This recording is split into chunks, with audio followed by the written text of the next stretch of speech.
What is going on YouTube? Kronos here and welcome back to another PSO2 video. So today I wanted to talk to you guys a little bit about optimizing your farming a bit. Not in the usual sense you guys have probably been used to.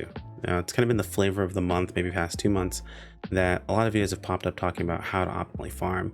You guys have probably seen videos from my friends Thrift or from Yosha where they talk about like the zones to farm in, how to split up your groups and things of that sort.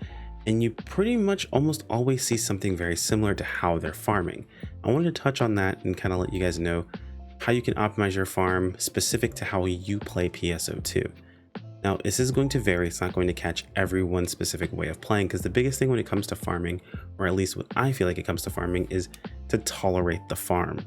It's not always the most fun thing to do. It can be pretty mind-numbing, to be perfectly honest. Normally, you want to just kill massive amounts of enemies, and you want it to not be too complicated when you do it. Usually you'll be watching something on Netflix, maybe watching some YouTube videos, or watching your favorite streamer while you do this, maybe farming alongside of them, and you don't want it to be something that takes up a bunch of your attention to do.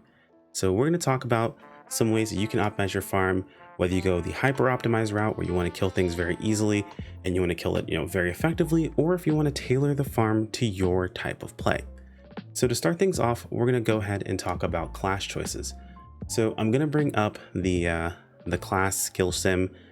Spoiler warnings, or I guess alert now. It's a bit of a flashbang because they don't have a dark mode for this, unfortunately. So here you go. We've got the class skill sim here. We're going to talk about two primary ways of setting yourself up for farming. First thing you need to know to set this up properly is know that your subclass level does not matter when it comes to setting up your character. It is only your skill points in your subclass and your main class level.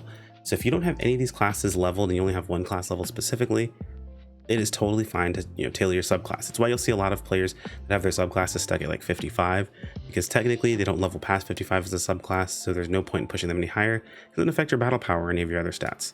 So people just don't bother and wait until the next region. It gets pushed up that way and they're good to go. Only really specific people like me who get really anal about this sort of thing push everything to 60. So yeah, that's why you see those sorts of things. So just know that you can kind of set this up for yourself. You don't have to worry too much about your subclass. We're going to talk about the king of subclasses when it comes down to farming. There is no better option than Force. Now, Force, the reason why you want to go ahead and use this as a subclass, if you're not using this as a main class already, because of recovery boost and eradication PP gain. These two skills together mean that whenever you're in something like, say, a PSE burst or just massively farming enemies, you never run out of PP. It is absolutely insane. If you're like in a combat zone hitting a PSE burst, you really aren't ever gonna have to worry about PP. You just consistently fire off attacks and you're good to go. As long as enemies are dying, you are crushing it for PP regen. Now, if you're into a situation where you do need a little bit of extra oomph, you got PP convert. Realistically speaking, you almost never even need this in a lot of cases. Even Forces as a main class, they really only pop PP convert in situations where they're using very PP draining abilities, like I believe Majid is on that list. And that's almost about it. Maybe if they're fighting, fighting a boss, right, and they're not getting much regen there, PP convert does fill in that gap pretty well outside of the photon flare moments. So keep that in mind when it comes to subclasses. There is no better option than Force. I'm gonna give an honorable mention to Gunner and Ranger for very similar things. Ranger, because you can also use a rifle with spread shot, but realistically, spread shot plus homing darts. But realistically, I would only ever use this as a subclass.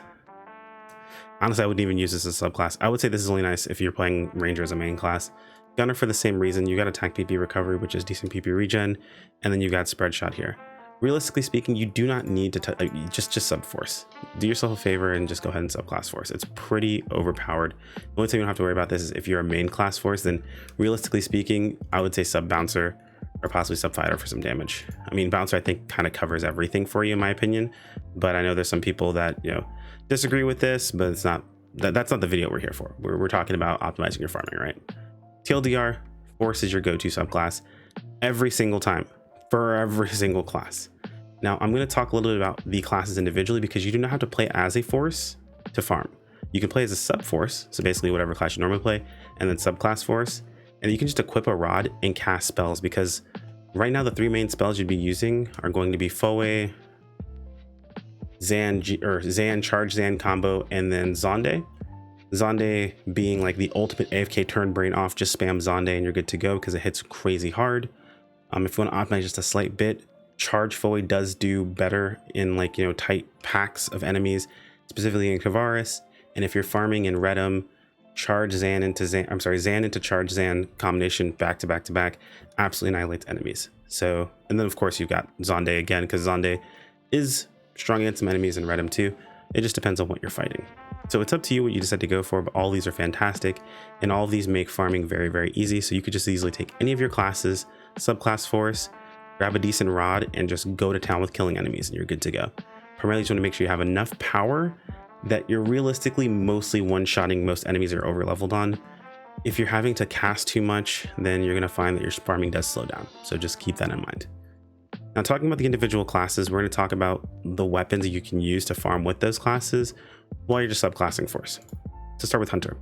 Hunter is kind of, you had two choices here realistically. You can go Sword. Sword's got some pretty decent cleave in my opinion and is pretty comfy. Or I feel like the better choice is Wired Lance. Wired Anchor Advance has this really, really cool tech where you spin the weapon around over top of you. In some cases, making it so you don't even have to subclass Force if you don't want to. If you're someone who's like, I really want to use a multi-weapon, I want to play Hunter Fighter, or I want to play Hunter Bouncer for some strange reason, whatever you happen to have as your combination, you can go about that, and you can use Wired Lance. And this tech you're using with Wired Anchor Advance, where you're spinning that Wired Lance above your head, is damage plus PP regen. So it covers that spot for you on the Force covers. So if that you're really, really adamant about that, go for it. But Wired Lance just has really good coverage when it comes down to AoE. Super, super solid. I've heard things about, Partisan, but I've never really seen Partisan do fantastically in AoE. It is arguably one of Hunter's best weapons when it comes to single target, but I feel like that's where it kind of lacks, is AoE a little bit. But you can kind of make it work. Fighter. Fighter is a pretty universal choice. It's going to be Double Saber. Double Saber's got a PA that spins all the way around you. You're completely invulnerable during the entire thing. You actually have guard frames around you. And it builds up your whirlwind very, very well. And it's got good AoE. It's a fantastic PA. You can get away with Knuckles a little bit. It's got like some cleave when it comes to that giant punching PA, where it just punches over and over again, kind of the Ora sort of thing. Solid PA, but outside of that, really can't really hold a candle to Double Saber. And daggers, while it might be one of the strongest weapons when it comes to single target in the entire game, its AoE is pretty trash. So I really wouldn't even worry about it. Just take a Double Saber and you're good to go. Ranger. We talked about this a little bit. Just use Rifle. Rifle plus homing darts plus spread shot, sub Force, you are good to go. You will 100% cleave through everything. Gunner, again, Rifle, homing darts, spread shot, you're good to go. You can AoE with TMGs, that's totally fine, but I feel like it requires a bit more work. You can just press one button and win. Very, very easy. Force, we talked about this already. Tekker, so this one, since Talus has been buffed, realistically you can use either or. Juan's got some pretty decent AoE with this little slam that it does. Talus has now got better AoE if you're like right in the middle of a bunch of enemies, especially during like a PSE burst. With its Talus bolts, where it shoots them in all directions around you. So this is pretty solid. I think this is actually pretty worth. You can kind of go with either one of these. Again, just sub Force. Braver, I would say pretty universally Katana. You want to straight up go Katana. Braver Force, you'll absolutely crush everything around you. Great AoE. Its bow is more single target based. Not that the Katana's not single target, but like bow PAs really don't have tons of great cleave, not compared to Katana. And Bouncer's a bit of a touchy subject, at least for me. I would say go Jet Boots because it gives you access to two primary things. Not only do you have access to your regular PAs, which are pretty solid AoE, they're not amazingly AoE, but you also have access to techs, and you've got all the techs we talked about for Force. You can basically just do with Jet Boots and you'll be perfectly fine with the enemies that you're fighting. Alternatively, if you really want to, technically Soaring Blades does have some really good AoE, and it's pretty brain dead AoE. So you don't really have to try too hard. It's like press one button and just slightly move through your enemies. You can optimize it a little bit by using one of our newer PAs. So it's up to you, realistically speaking, but I would still recommend just going Jet Boots, making your life easy with casts. Not really that difficult to do. To finish things up, I do want to touch on gearing slightly. For that, I'm going to show you guys how I have myself set up for Force. Now, you do not have to go this hard on your gearing. I mean, as you guys can see, I'm still using a Grega from Redum that is plus 50 and has got basically 2s and like a stat 3 in it. This Tria Star ML is probably worth a lot more now. At the time, it was really cheap, so I went ahead and got it since it was during the update where these were introduced.